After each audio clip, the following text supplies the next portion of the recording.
my name's Gemma. This is a video on anatomy for yoga teachers. In this video, we're going to be looking at the skeletal muscles. So those are the muscles that you can feel. So if you just palpate your upper arm, you can feel your bicep muscle. You can see those muscles moving under the skin whenever we create any kind of movement. So we're quite familiar with those muscles in some ways.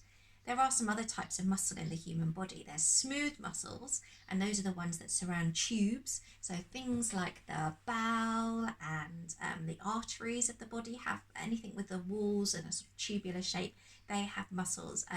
Those muscles are involuntary, so we can't control their contraction and release, but we can control the skeletal muscles. And the other type of muscle is the cardiac muscles, the muscles around the heart. So as yoga teachers, we're obviously much more concerned with the skeletal muscles because we're concerned with how the body is moving. Okay, what is a muscle? Muscles are fibrous tissues in the body. They have an ability to produce force by contracting, and then they can release again after that. This enables them to be able to pull one bone of the body towards another bone. So muscles will cross joints, and that is to enable the movement that needs to happen around the joint to occur. Sometimes muscles cross more than one joint. Muscles tend to have a primary action or function, so they have a movement that they kind of generally tend to be most in charge of, but they also assist with loads of other movements in the body. So muscles do not work on their own. Lots of other muscles in the body kick in and help because the body is a system. Muscles have a tendon at each end. So a tendon is connective tissue, and that connective tissue is longer and thinner, not necessarily longer, but definitely thinner and tougher than muscle, and it goes into a smaller point where it connects to the bone. You will notice if you look at muscles and you look at pictures of anatomy that muscles are red generally and tendons are white. And really simply, this is because muscles have good blood supply and tendons and other connective tissues don't have such a good blood supply. Muscles need the blood to deliver them the oxygen and the nutrients that they need to create the energy to contract. So they need good blood supply. The tendons and other connective tissues don't have that same ability to contract in the same way. They do have a little bit of stretch in them, but it's not the same movement. So they don't have a good blood supply. And this means that muscles have the ability to heal quite quickly, but tendons and other connective tissues don't heal as quickly. So you may find that if you have an injury to where a tendon attaches to the bone or moves into the muscle, they take longer to heal. They're a little bit more tricky, and that's the reason why. There is another function that the muscles have in our body, and that is that they help to circulate blood and other fluids around the body. So we know our heart pumps our blood around the body, but it's just that one pump that has to do the whole circuit of the system.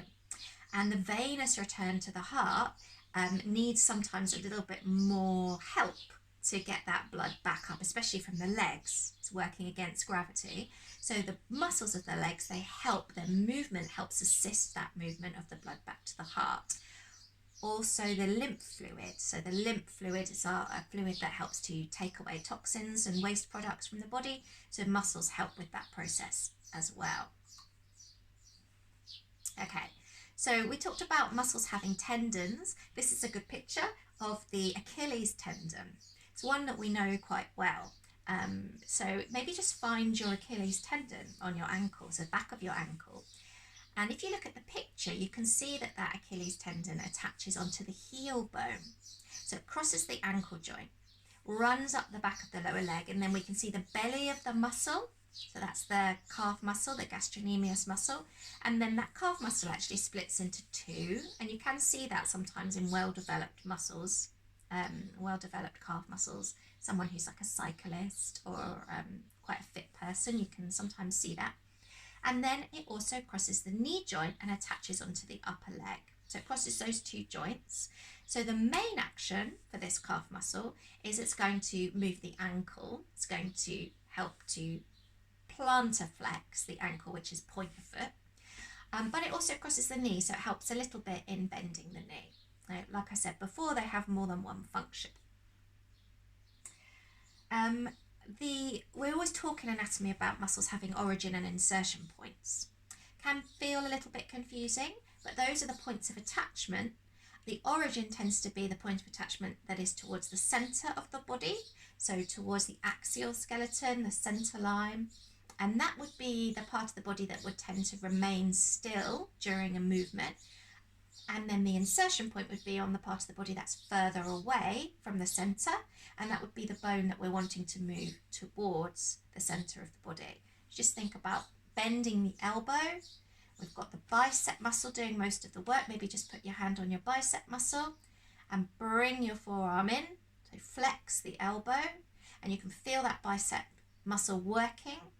And then you can imagine that, and you might be able to feel, if you feel into the elbow, the tendon of the bicep muscle coming down and attaching onto the lower arm and enabling us to pull that lower arm in towards us. That's the insertion for the bicep onto the bones of the lower arm.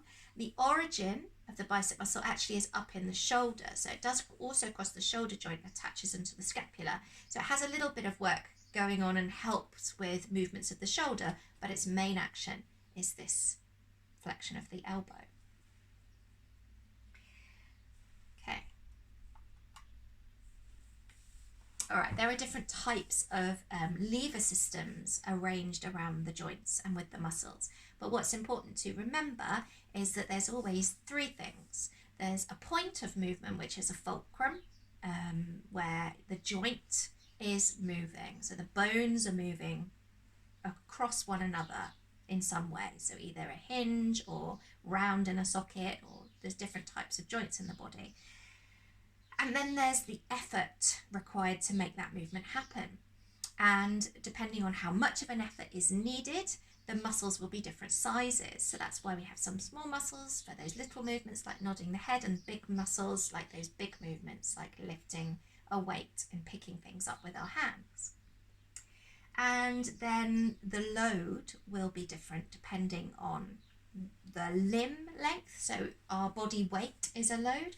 Also what we need to do with that particular part of the body. So if we need to pick something up, that's going to be adding load. So we might need to have bigger and stronger muscles and more efficient lever systems in some parts of our body than others. So for example, you can see this third class lever that we have here, which is our friend the bicep muscle.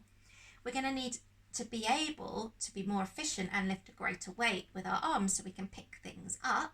So we've got quite an efficient lever system with the point of movement being the elbow, the bicep being quite a big strong muscle with quite a long lever attaching it to the forearm, and it's quite far away from the joint. You can see it's not right into the joint here, it's a little bit further away to enable it to have enough strength to pull and lift our forearm and whatever load we're carrying. So they're all slightly different, where the load is applied, where the point of movement is, and where the muscle is in the body. But that's the basic principle. Okay, we're going to just talk briefly about the structure of a muscle. So if you've ever had a chicken breast that you've been cutting up, you can see that they are surrounded by a sheath of connective tissue. Kind of looks a little bit like, I don't know, like a cling film or something that wraps around the muscle. So this outer layer of connective tissue allows the muscles to move across other muscles in the body and across bones without getting stuck. So we have this outer layer of connective tissue, and that connective tissue doesn't just stop, it connects into the tendon and becomes part of the tendon. So you can imagine that the movement is traveling all the way through the muscles and into the tendons, and it's all one thing. Okay, it's not separate. Then if we go down deeper inside the muscle itself, this picture just shows here how we've kind of pulled out one of these little pockets, and these are called fascicles. And the fascicles are bundles of muscle fibres. We're kind of going down to a smaller scale here. And again, inside your muscle, you've got lots of different fascicles or bundles of fibres. And inside the fascicles are, again, another sort of layer of connective tissue, which is our muscle fibre itself. So the muscle fibres are wrapped in connective tissue, the fascicles are wrapped in connective tissue, and the muscle themselves are wrapped in connective tissue. So this fascia, we call it, runs through the muscles and around the muscles and enables movements of these separate parts of the muscles to happen without too much friction. So you can recruit different amounts of muscle fibers to do different tasks. If you need to lift more weight, you recruit more muscle fibers. Also, the muscle fibers run at different directions through a muscle. They don't all just run exactly the same, because we might need to do different types of movements with our muscle, and that muscle might need to assist different movement. So it might recruit only muscle fibers that run in one direction to do a particular movement, or all of the muscle fibers to do another movement. So there needs to be a lot of freedom here within the muscle itself, which is why it's got all of this lovely connective tissue running through it. And we're going to talk a little bit more about how those contractions happen at a detailed level in the next video.